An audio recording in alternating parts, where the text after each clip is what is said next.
Bien, señores, tal como dijimos antes de la pausa, Israel Abreu. Israel Abreu, economista de profesión, politólogo y dirigente del Partido Revolucionario Dominicano. Con él vamos, vamos con él a hablar en este trajín de todo lo que concierne a la parte económica, pero además, ¿qué sucedió en ese retiro del proyecto de reforma fiscal o remodelación fiscal? Modernización. Modernización Que fiscal. ni era ni moderna ni fiscal, pero está bien. Bienvenido una vez más a Opinión Vertical, para mí un honor. El privilegio es mío, darme la oportunidad de dirigirme al público de tu programa, pues definitivamente para mí es un gran privilegio. Bien, bueno, comenzar por ahí mismo, Israel. ¿Qué pasó y cuáles fueron los motivos reales? No los que sabemos a través del gobierno per se, sino los reales que ustedes como economistas conocen. Mira, obviamente, sin que la población en alguna medida, en sentido general, ¿verdad?, no sintiese, número uno, que hay una legitimación en cuanto al manejo de las finanzas públicas. Es decir, a que los impuestos que los ciudadanos pagamos se vean retribuidos en alguna medida, ¿verdad? Pues los mismos se levantan ante la posibilidad de que le cobren más y no tener ninguna retribución. Correcto. Eso fue lo que pasó. Entonces, obviamente, la gran franja lesionada, la clase media, que tiene voz, que tiene voto y que le duele entonces cada peso que produce, para no recibir ninguna retribución, pues alzó su voz.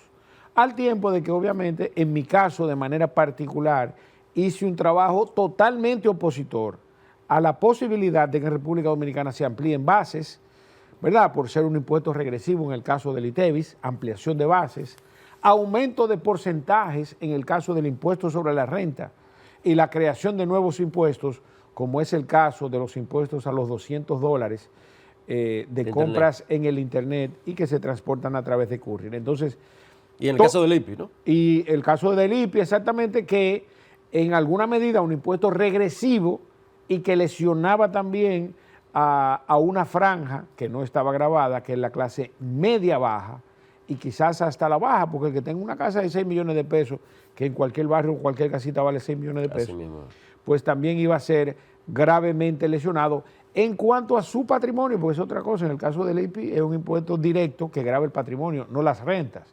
Es posible que ese año a ti esté yendo malísimo y como quiera vas a tener que pagar el impuesto a la propiedad inmobiliaria. Entonces, la gente se empoderó y los números al extremo que llevaron al presidente a dirigirse en un fin de semana a todo el pueblo dominicano e informar que se iba a retirar el anteproyecto de paquetazo tributario, porque nunca fue moderno ni nunca fue fiscal, pues gracias a Dios provocó ese efecto. Vuelvo y te repito, ese empoderamiento arrojó números desde el punto de vista de la posibilidad de posibles revueltas y quizás poner en peligro la paz social. Correcto. ¿Fue positivo que el presidente regulara eso? Y mira, si debo reconocer algo es que fue prudente al respecto de hacer formal el retiro de dicha reforma. Bueno, el ingeniero Miguel Vargas Maldonado fue de los líderes de oposición que solicitó al presidente que retirase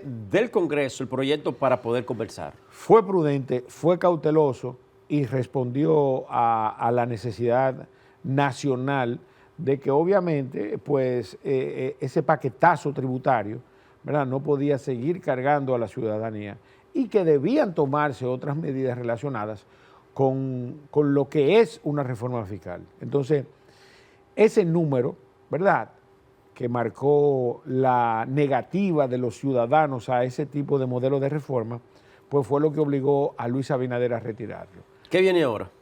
Bueno, en lo inmediato, yo no quiero llamar que fue un triunfo del pueblo, porque no lo fue.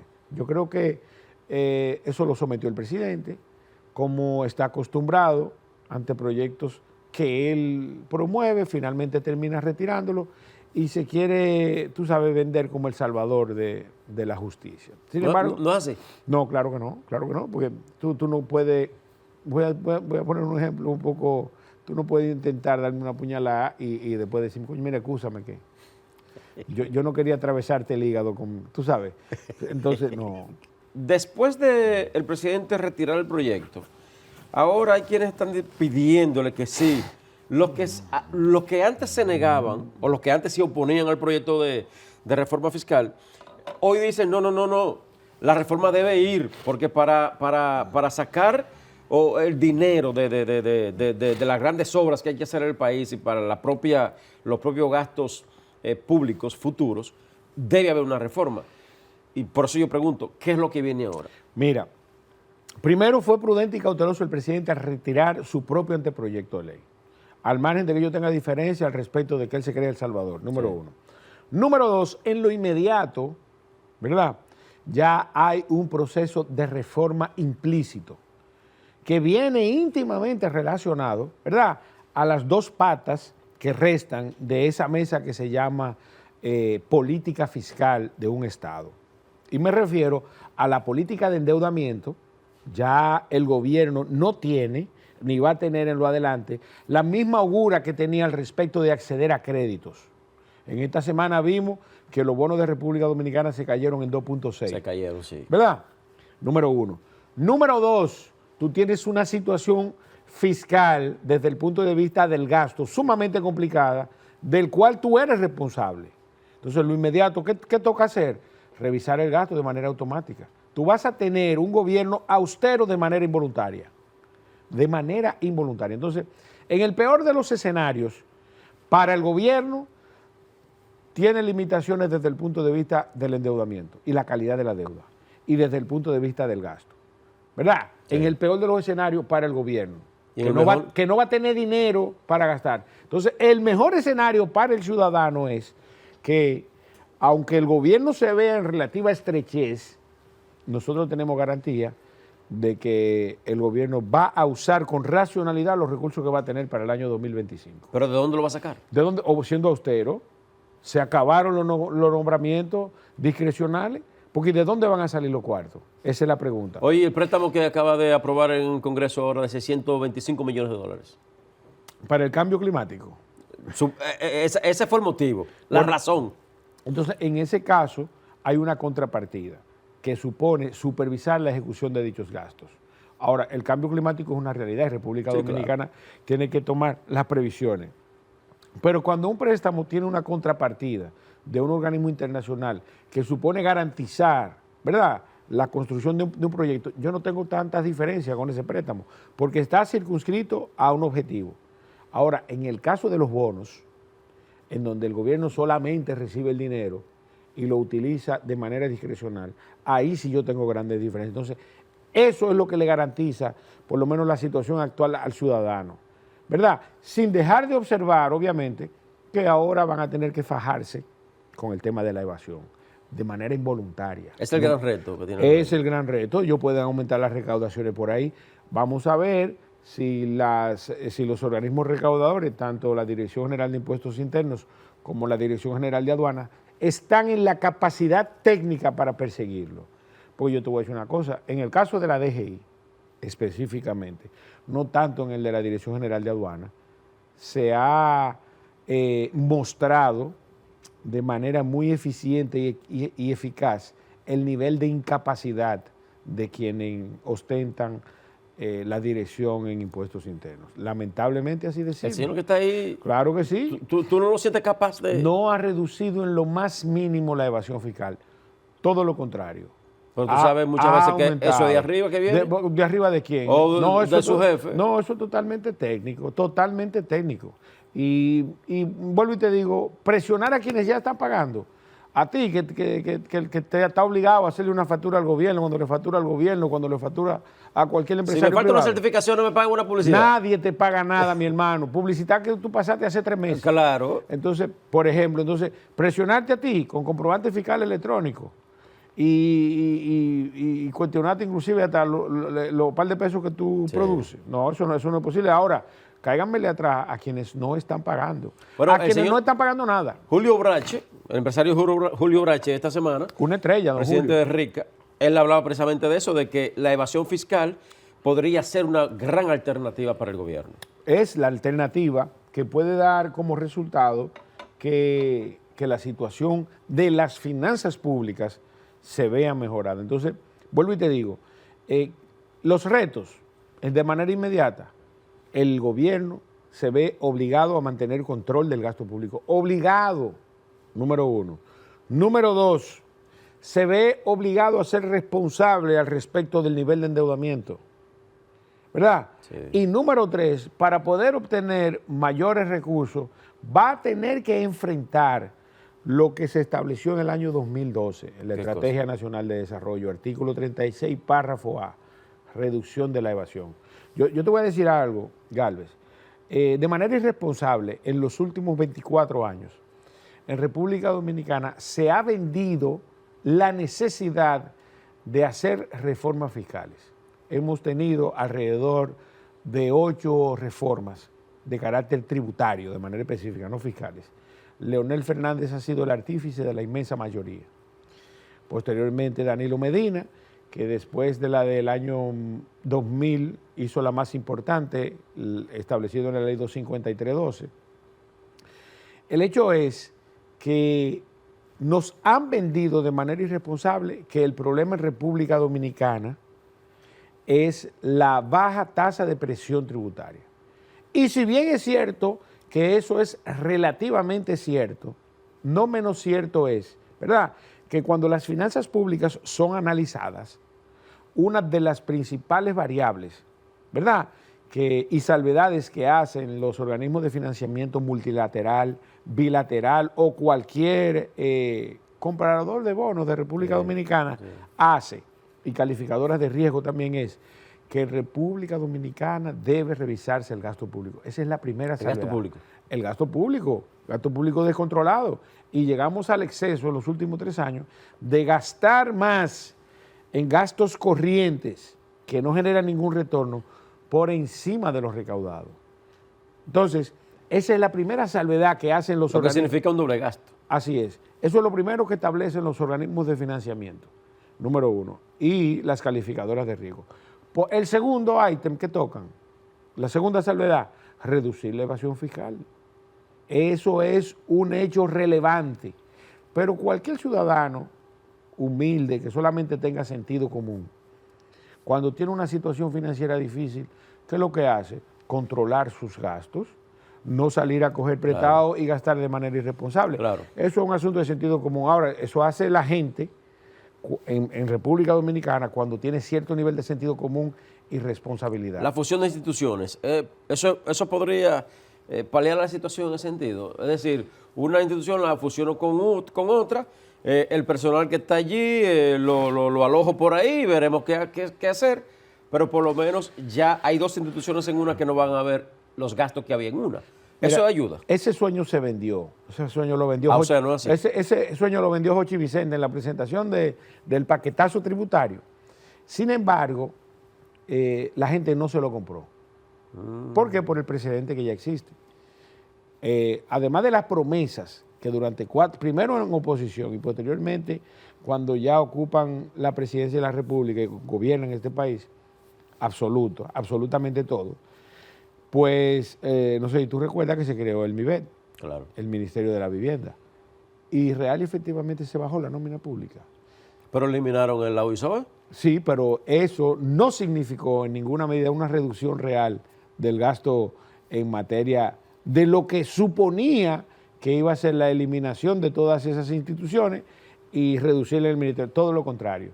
El MIBET ahora mismo, ¿verdad?, después de haber fusionado esas pequeñas instituciones que pululaban hasta antes de crearse el MIBET, prácticamente aumentaron en un 50%, para que tú entiendas. ¿Y el CEA y con bienes nacionales?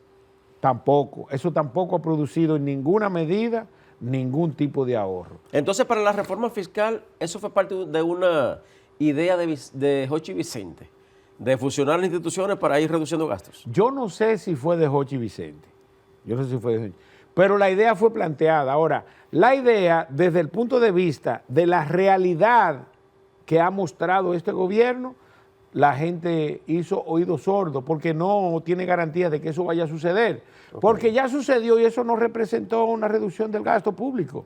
¿Tú me entiendes? Eso es lo que te quiero decir.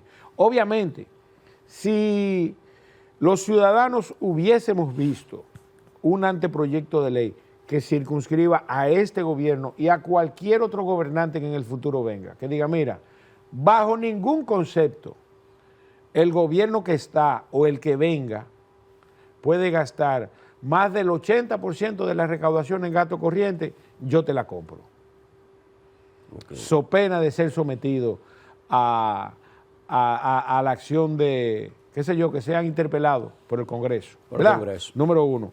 Número dos, que bajo ningún concepto en República Dominicana se invierta menos del 3% del Producto Interno Bruto en obra de infraestructura, pero a través de una ley que comprometa a esa ejecución prestada. Número 4, que bajo ningún concepto en República Dominicana se comprometa más del 30-35% del PIB, o en su defecto, que los intereses excedan el 10% de los recaudados, y que entonces se haga un plan para reducir ese nivel de deuda y ese nivel de costo.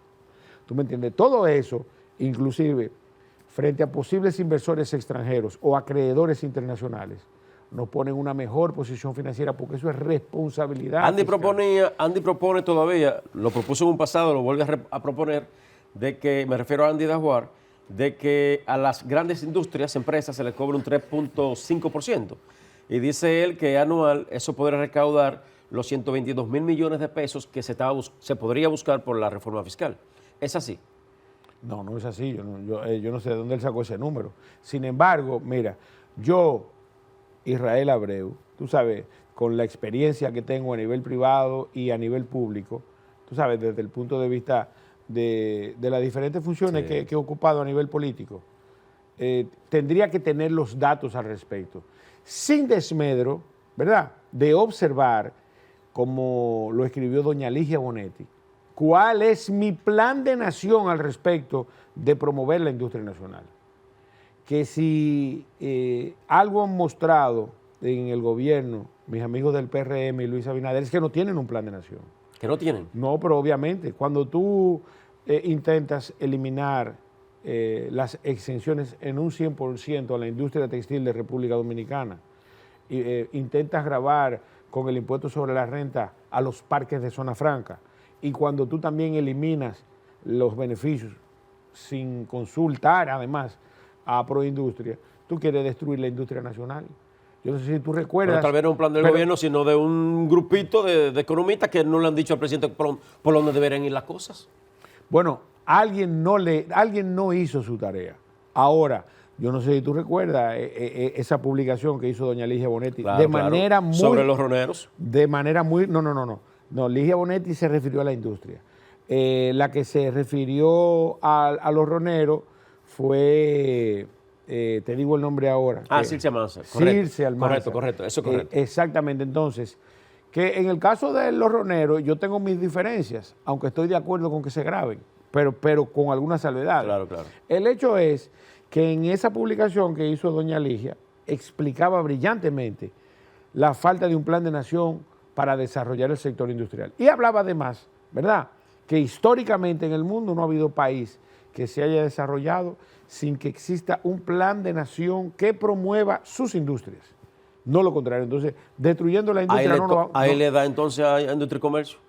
Claro, obviamente, y le da al gobierno también, porque no lo hay. Claro. Entonces, esas son variables que necesariamente hay que analizarlas y ponerlas en contexto. Entonces, al final, se hilvanaron todos esos intereses en función de la irresponsabilidad en el manejo de la cosa pública, de manera directa de los impuestos que paga cada ciudadano, correcto, para que se creara esa sinergia que devino en que el presidente tuviera que retirar el proyecto de modernización. Bien, con tu permiso, Israel, vamos a una pausa, retornamos en brevísimo tiempo, no se muevan. Estoy conversando con Israel Abreu, economista y dirigente del Partido Revolucionario Dominicano. Vamos y volvemos. Evite el uso constante de cafeteras eléctricas o equipos de alto consumo. Superintendencia de Electricidad.